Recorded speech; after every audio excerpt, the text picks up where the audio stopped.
tous et bienvenue dans mes petits papiers. Je suis Judith, je suis démonstratrice Stampin' Up dans le nord de la France. Et le projet de cartes simples, pas complètement rapide mais pas bien longue non plus, qu'on va réaliser aujourd'hui, c'est celui-ci. C'est un projet que j'ai adapté d'une carte de Elizabeth Shannon. Allez, c'est parti, on en fait une autre version ensemble tout de suite. Cette carte vient de la série des cartes, ça s'appelle Fancy Fold Library, les cartes au pliage original, on va dire. C'est une longue série qui est faite par Elizabeth Shannon et c'est une démonstratrice britannique et elle nous donne les dimensions, les tutos et elle nous laisse la possibilité de les utiliser pour nos vidéos. J'ai pris plus ou moins l'habitude de les adapter en centimètres et puis je les lui envoie de temps en temps. Je lui ai fait un envoi ce matin d'ailleurs. Donc voici les dimensions, vous les retrouverez très précisément sur mon site comme d'habitude.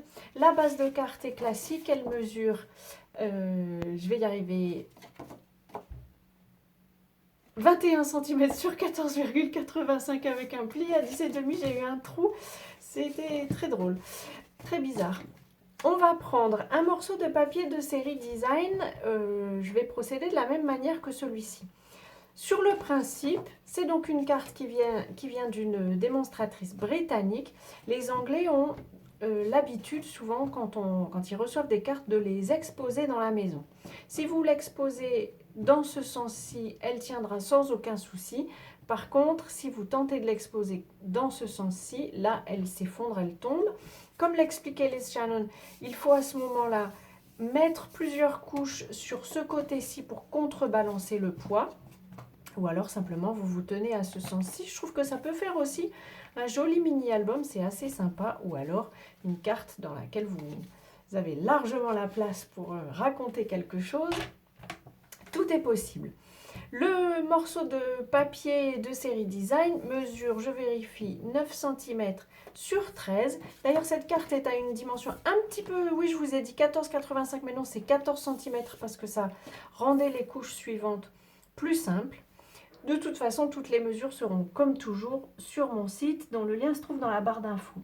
Ce morceau de papier de série Design, pour en partie l'économiser et en partie pour qu'il y ait moins de poids devant la carte, on va y découper la face. En fait, ce morceau-ci était à l'intérieur de celui-ci. On va faire ça ensemble. On va enlever en fait 1 cm tout autour du papier. Donc j'ai placé mon curseur à 1 cm ici et j'ai placé mon papier lui-même. Je vous montre à 1 cm sur le coup de papier et je vais descendre avec mon curseur de découpe puisque ma feuille mesure 13 cm, je vais m'arrêter à 12. Puis je le tourne d'un quart de tour, je le place à nouveau à 1 cm. Je vais faire la même chose, je démarre, je place bien mon curseur, je démarre à 1 et je descends jusque 9 puisque mon papier mesure, jusque 8 pardon, puisque mon papier mesure 9 cm.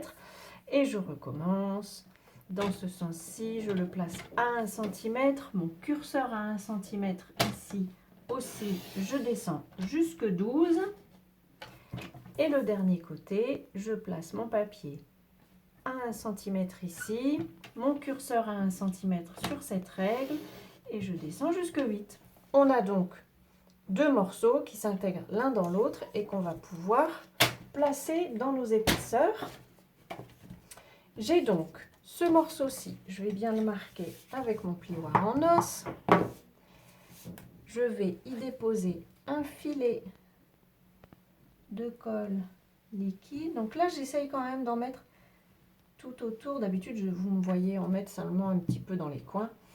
Là, quand même, c'est juste un cadre. J'ai envie qu'il tienne bien.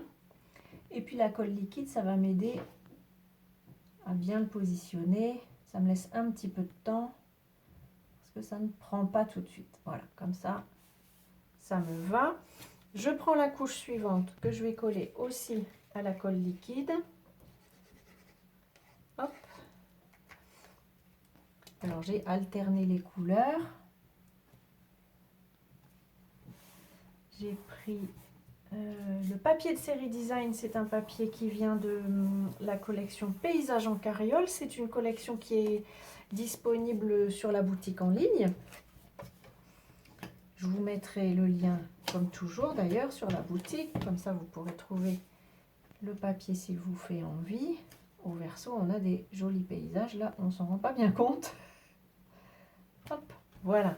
Cette couche-ci. Et puis, la dernière ici, que je vais pouvoir poser dessus. Je vais la poser à la colle liquide. C'est quand même ma colle favorite quand je veux être certaine de bien positionner mes objets. Et puis, pour le tamponnage, j'ai eu envie de prendre un de mes récents achats.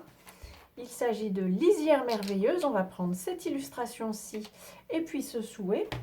Je le trouve joli comme tout. Il me faisait très envie depuis un moment. Alors, j'ai pas pu prendre le papier de série design parce qu'au moment où j'ai commandé les sets de tampons, il n'était plus disponible. Ce week-end, il était à nouveau disponible. Du coup, j'ai commandé le papier de série design. Comme je filme ces vidéos à l'avance, je ne peux pas vous dire s'il sera encore en ligne au moment où je la publie. S'il vous fait envie, jetez un œil rapidement. J'ai l'impression qu'il va vite repartir. Il était déjà samedi dans les articles bientôt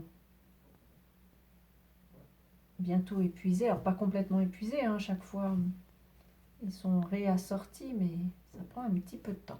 Pour la mise en couleur, j'avais envie de mettre 2 couleurs sur cette illustration. Donc j'utilise mes marqueurs pendant que je papote avec vous.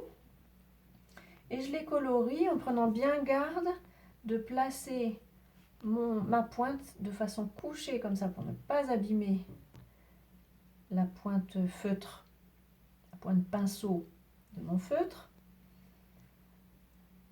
J'essaye de bien couvrir toute l'illustration. Juste avant de tamponner, je souffle sur mon illustration. Un peu comme quand on était enfant et qu'on voulait faire un petit dessin en cachette, en ce qui me concerne, sur la fenêtre de la voiture, parce que mes parents n'étaient pas fans des petits messages, des petits dessins en fait, que je faisais sur la fenêtre. Forcément, il fallait laver derrière. Par contre, pour le souhait, vous pourriez le faire aussi au feutre. Ça prend juste un petit peu plus de temps. Allez, je vais le mettre un peu en hauteur. Ça va. Et donc, que cette saison étincelante apporte joie et magie, je trouve. J'aime beaucoup la police. Le message est assez sympa. Joie et magie, si effectivement, on pouvait tous en avoir un peu. Je pense que ça pourrait être bien. Et voilà, je le dépose comme ça sur le dessus. On pourrait rajouter quelques petits ornements, mais honnêtement, je trouve que la forme de la carte étant un peu originale, c'est elle qui fait la surprise. Et c'est pas mal. Et donc, dans ce sens-ci, en paysage, elle tient sans aucun souci. Si vous voulez la mettre en portrait, il va falloir mettre plusieurs couches. Je vous mettrai les dimensions sur le site. Il va falloir mettre plusieurs couches derrière. Voilà. J'espère que cette petite carte vous aura plu. Je vous représente le set de tampons que j'ai utilisé, Lisière Merveilleuse. Et puis, on les a mis en couleur avec les feutres. Voilà. J'espère que cette carte vous aura inspiré. Si c'est le cas, pensez au petit pouce. Ça me fait toujours plaisir. Et puis, ça m'aide un petit peu quand même. Partagez la vidéo. Faites, si ça vous a plu, faites... aidez-moi, ça me fera bien plaisir. Je vous souhaite en tout cas de passer de belles journées créatives avant notre prochaine rencontre. Et bien entendu, je vous embrasse.